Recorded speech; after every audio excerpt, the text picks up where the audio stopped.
আমরা এসছি, আজকে এখানে অন্নকট চলছিল।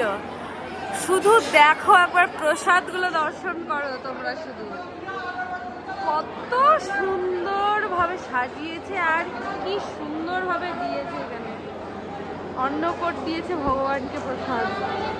আজকে কি তিথি কি কি আমরা তো অত জানি না, আমরা এসছি, আমরা দেখছি টাইমের আগেই মন্দির বন্ধ হয়ে গেছে, বুঝতে পারিনি ব্যাপারটা, দিয়ে এখন বুঝতে পারছি। আচ্ছা,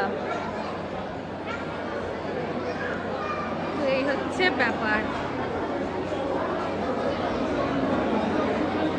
দেখো সব প্রসাদ রাখা আছে, একের পর এক মিষ্টান্ন, একের পর এক ভোগ ভগবানের উদ্দেশ্যে লাগানো রয়েছে। এই যে এদিকে হচ্ছে ঠাকুরজি, এইটা পিতলের, বুঝতে পারছো, এইটা মালা পরানো আছে। এইটা হচ্ছে ঠাকুরজি।